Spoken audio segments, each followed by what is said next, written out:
Welcome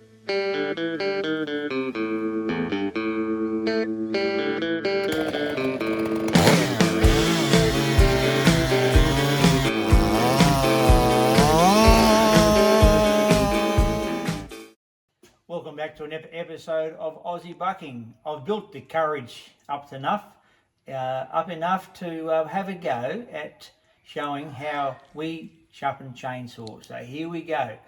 All the daggers will come out, all the comments will come out. Please give comments. Don't really care, I've got big shoulders, I can handle it. But this is how I sharpen a chainsaw, and this is how I've learnt. Mainly YouTube trained and listen to other guys too around the area.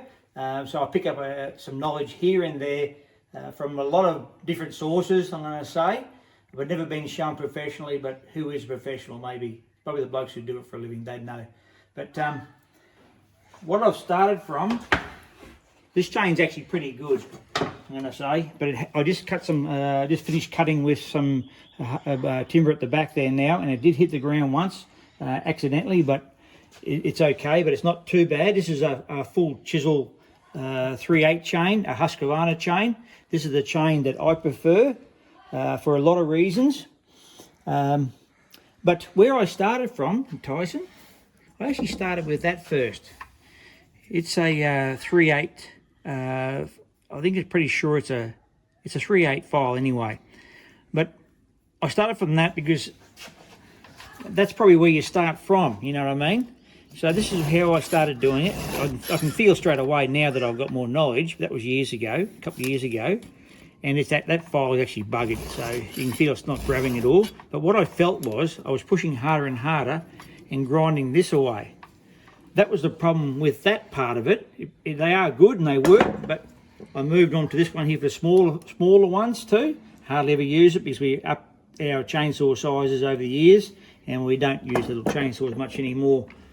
I've tried these two, the best of my knowledge to make them work, but I just find, if I can get that in there, that I couldn't get them to work either. I might be just plain dumb or whatever, but it sets it up too high like that there. This is the one for it, but I just feel it's too high. I don't like how that feels. I don't like the way it works. And this is my first one. It fell apart, so it's no good. I don't know how they work. I tried it before with Tyson because I gave up a long time ago. They go, I probably should cut this, Tyson, and do it, but they go like that. It doesn't, I don't know how that actually works. That's supposed to be the Raker there, but in soft and hard, but it doesn't show it, and it's supposed to be for the 3/8 one, so it says 3/8. I don't know, I just don't get that part of it. So a lot of confusion, money spent. Then I went to this here for Rakers too, from 3/8, and I couldn't, and you look at top to there, and look across there. Actually, I'm actually slightly high, but what happened was, I used to just file across. So you think you know what you're doing, but you don't know what you're doing. But I used to file across with that, but that started wearing down also on both of them. So I give that up too as a bad joke. They started wearing those. That's no good. I'm not going to keep buying them things. So that's where I got to, and then you start learning more, start watching more, listening more. You've got to listen. But what I do when I bring this chainsaw up, this is my 572, my favourite chainsaw, and I just finished working with it. Every time I want to work a chainsaw, I grab this one. But if it's loose, because I always have it nice and tight before I do my sharpening, I'll pull that up, face it this way in my vise, and then I'll tighten everything. This is still tight because it only probably did about, how many cuts, Tyson? 100 cuts, whatever. Yep. In some timber. So I tighten all the chain, get that nice, and then I've got a marking pen here. And these are, I went through all my saws and tried to find the worst one, but actually I'm pretty fussy and I keep my chains pretty bloody nice, I'm going to say. Yeah, I can see others that don't care too much and they make a lot of dust, but this is how I do it. I've got this is a 3/8, a 5.5 millimeter. This is a steel one, I'm pretty sure it is. I do like that. I think they're called preferred, they're German ones. I'm going to say that word, but probably very, very wrong way I say that. But it doesn't really matter too much. I find that after about 4 or 5 sharpenings, full sharpenings of twice a 24-inch bar, you throw them away. They're no good anymore.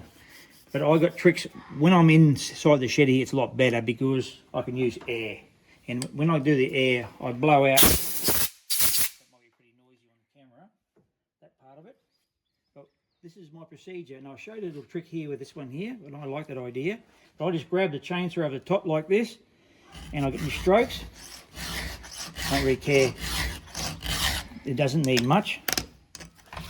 These goes back there. Go forward. This one here is a bit rubbishy. And if you notice my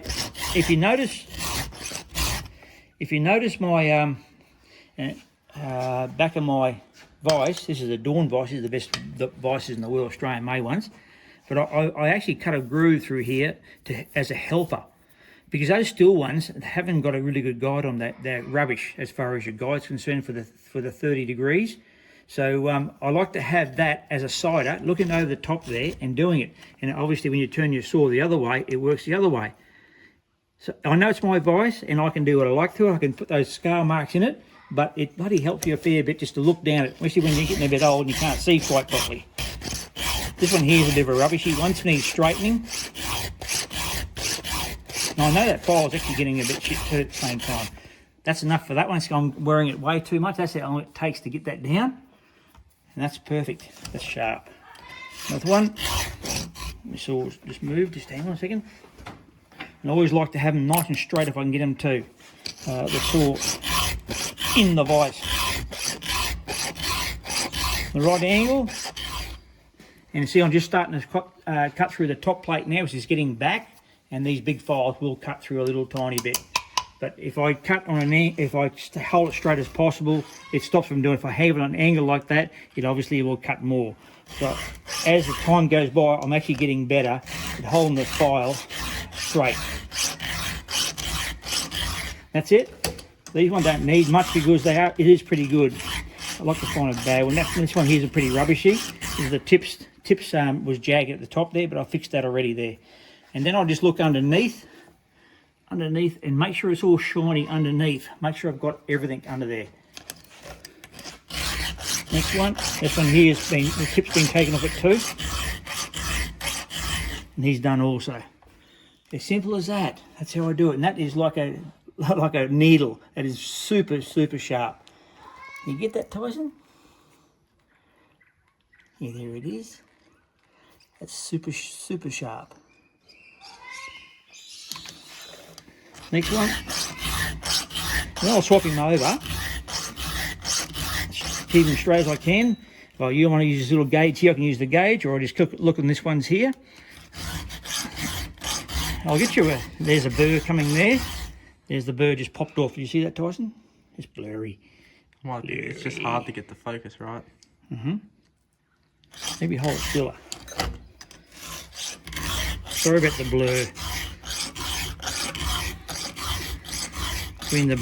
Trying to get the blur with the burr. That one there it's just a little bit tiny jagged at the end. It's not too bad though, but as I say, this one's pretty good. And that's it for that one. Now with the rakers, I'll just go through with the rakers what I do. What I've learnt. A subscriber, I don't know which video it was, but I always remember this one. He said, use a hacksaw as a gauge. And I said, yeah, that might be an idea, because that's always a easy thing to find around the place instead of spending all that money on that, Tyson. Show them all that. Rightio. So what I do is I've got a square edge here, a bit of angle. So what I do is, can you go to there, Tyson? Yep. I just go like that. That's what he would have suggested to do. I know that one there's a bit low. That one there's nice. You getting that, Tyson? Yep. And that one there's nice. That one there's nice. That's only one of them is a bit too far down, and probably that one there's too far down too. And that one, once you level up here, you got to move because the bar that's a bit probably a little bit tight there now. That's probably the one I've just filed down. This is the one I filed down, so that's probably why it's coming back further. So that's how I test it now, or just test to see how I'm going with my rakers. And when I've done, I usually do got to do both sides.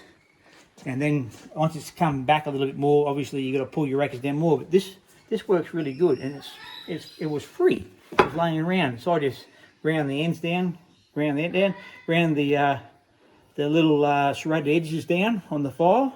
This is my new device, and it was free. Always the best things for free if you can get them.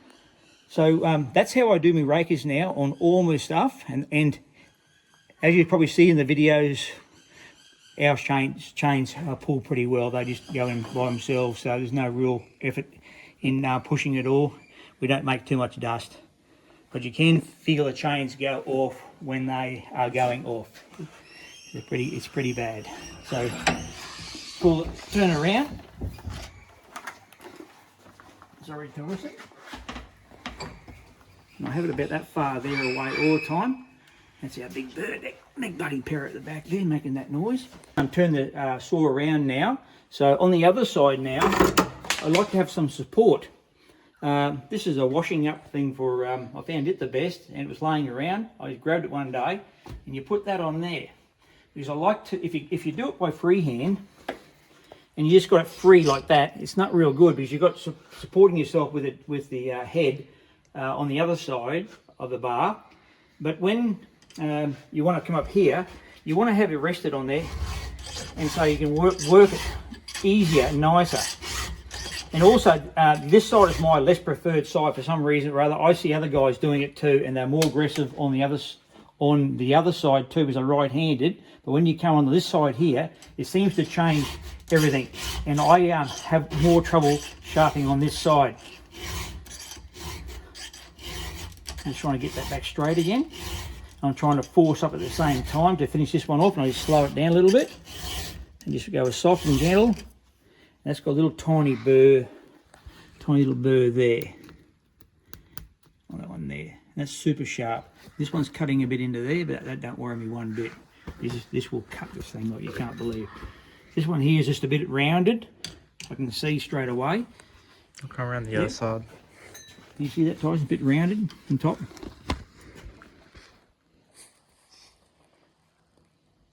Bit rounded on top there. So what we're going to do is just gently go through there and just straighten everything up. Wait for the burr to come up, then it's straight.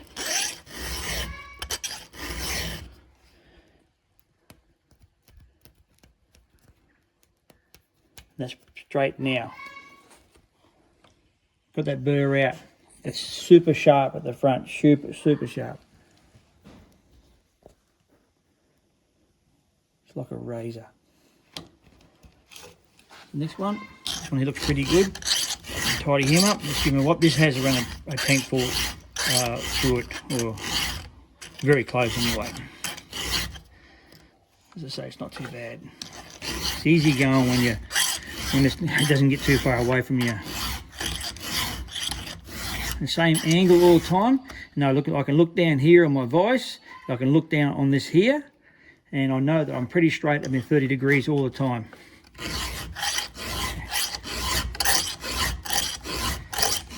And when see a bit of chattering there, that's just full of shavings.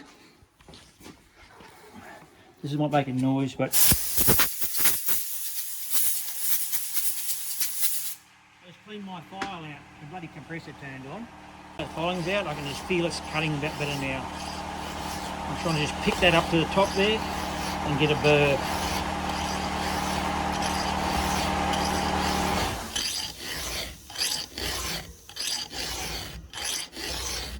There he is there.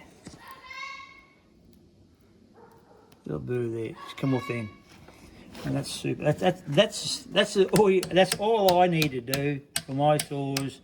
We're not racing them, but we like to have efficiency, and I like to make our engines work properly, and we like them to labour. We don't want them to rev hard and labour too much. I'm just trying to get that back in the right angle again, so I know I was getting away a bit there. Just takes a bit of concentration, and when you got average eyes, I've got glasses on, but when you got average eyes, you need to have good light.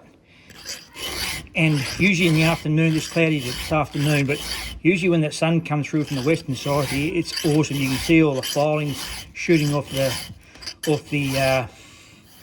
file, A little burr there. Just come off there. That's all you need to do. So I've just done them two there. I'm just going to check my Rakers now, because they're done, and just check them out, see how they are. See, still good, still good. Don't need to go any down the Rakers. That one is a little bit tight. I'll just come back a bit more there, where it's a flatter surface, and just nice, just like a little feeler gauge. That one there's a bit too far down, that one. No, it's not. So when I brought it back to square again, it's actually not too bad. That's how I do that. Simple. So thanks for that. We're going to put you up on the screen, Tyson. You say or what? Yeah. Yeah, something like that. Yeah. And we'll put your note there. You're a legend, whoever that was. I can't remember who it was a little while back, but I took his advice. It was a bloody good idea. What else we need to discuss, Tyson? Oiling your bar ends. Yeah, so I've got this device here. So when I go over the saws, the ones that are, we've got a little hole, which is on the other side, of course it will be Tyson, but usually I lay them down and do them. I shoot a couple of bits of grease in there. Rightio. That's what I do for that. I always blow down the chainsaw on both sides. I won't blow it now because it's too noisy. I'll go over all my little fittings. These ones here, make sure that they're all nice and tight, nothing's coming loose and anything, and I just give them a good check over. And of course we do the air cleaner too. This one's clean, well it will be. Have a look. And one more, if I can see him, there. So I've just done him when we come back off last weekend's big cut. So it's all good. I always check that first, check around the exhaust that I built. I built this one here, and make sure he's going all right, make sure he's not blowing out somewhere or something's happening with my quality of welding. Back down. He's right. So, crucifixion, Tyson, time for the viewers, or what, Tyson? Yeah, just let us know what techniques you have, let us know in the comments. Yeah, what techniques you guys have and what we should change or what you've learned over the years. Yeah, because there's probably a million ways to sharpen a chain, and all have different theories and all different timbers with different chains. We like full chisel now. I like Husqvarna. It seems to I'm going to say it seems to file a lot nicer. It just seems like the steel ones are harder. I'm just going to grab one here, Tyson. This is a semi-chisel, but can you zoom in there, Tyson? Can anyone see where the angle is on that? Where the 30-degree angle is on top there. That's the trouble with them. See, I can see it there. It's just a very little faint, the faintest. Can you see it there? That's the problem. Yeah. You go here, the dirty chain, you can see the angle. That's the downside of steels, and plus I believe that they're harder to file. They might stay sharper, I don't know, but I know these Husqvarna ones cut unreal. We don't have the Oregon or any other brand, Tyson, do you? Or Pro Cut or anything like that. We just mainly stick to what we can get quite easily. So all hand filing with us. I am going to look at a Dremel drill coming up and just see if I can speed the process up, because my hands get bloody sore after doing all that in one session when we start cutting. So it's a bit of a chore, especially when they get down a bit. So I hope that's helped you. Is there anything else I need to say? The one thing I do notice, I don't know why that is, but if you look at this is a Husqvarna chain. When you go to the file, it's 5.5. So someone will be able to tell us this, and it's 732 file. When you go to a file, it's 5.3. Is it smaller? And I do have a 5.3. Just want this one here for going. 5.2. Yeah, 5.2. Sorry, Tyson. Yeah, for going over the steel ones, but it just feels wrong. It feels like it's got to have a 5.5 on it, but that's what the box says. So this is the right file for that, and the 381 or the 5.5 is just obviously not much difference, but you can actually physically see a difference here. but this I believe this is a better way to go with this bigger file. So yeah, I hope that's helped you in some way. Probably misled you a long way out for sharpening your chain, but this is how Aussie Bucking sharpens his chains. So I hope that's helped you in any which way. So thanks for watching, and we'll see you next round.